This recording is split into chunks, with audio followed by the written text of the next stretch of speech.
Something about it was very off and I think about it often. Unsure on whether or not someone was messing with us or if it was actually some kind of paranormal encounter. That place is extremely spooky and I have seen and heard many. Okay, so I know this sounds kind of crazy and probably just a coincidence. However, I have never forgotten this significant moment. I used to visit this bungalow site on a small island off of the UK, the Isle of Wight. It had rows of bungalows on 3 different tiers. Our bungalow, as well as my grandparents and my aunt and cousins, were all on the lowest tier, which had a huge amount of greenery directly in front. We went here a lot and it was a beautiful place to stay with family. I was young at the time, probably 12-15, I cannot remember exactly, and my cousin was 2 years younger than me, 10-13. Me and my cousin used to play a lot on this greenery, and our favorite part about it was that at the top of the field there was a slight hill with one singular tree on it which you could go into. Someone had made a carved out path up the hill and into the tree, where you could sit on the branches and climb in it. It was prime hangout spot for us. If you didn't know, the Isle of Wight is supposedly the most haunted island in the UK, I think, with many paranormal experiences and tourist spots that are haunted. Over my course of going there,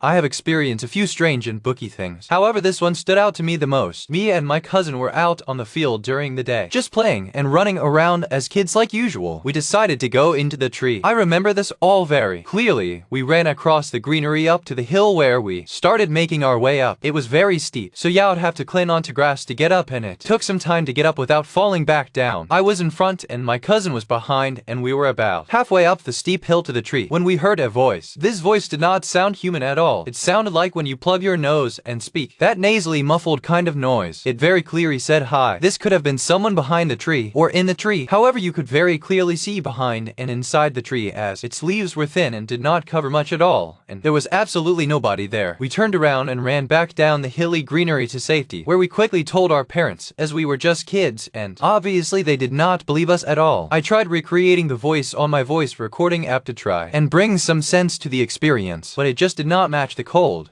nasally tone I heard in the moment. It is not confirmed who said hi to us that day. However, it has stuck with me since, and it has been years. Something about it was very off and I think about it often. Unsure on whether or not someone was messing with us or if it was actually some kind of paranormal encounter. That place is extremely spooky and I have seen and heard many things which would be enough for me to never go again. However, this one takes the cake. I understand how bleep and insignificant this sounds, but honestly, in that moment something felt extremely off. The mood completely shifted, and honestly, I was and still am completely petrified as to what it was. I have heard stories about that tree and how it got struck by lightning when a young girl was inside of it and she passed away. But this was told to me by one of the children similar to my age who also stayed at this bungalow site, so I never believed it. If you have any advice, please let me know. And if you want to hear about my other experiences in the Isle of Wight, I will happily do updates explaining them. I wish I had photos of this tree. However, I never took any, although you can find photos of it online. However, I don't really want to expose the location.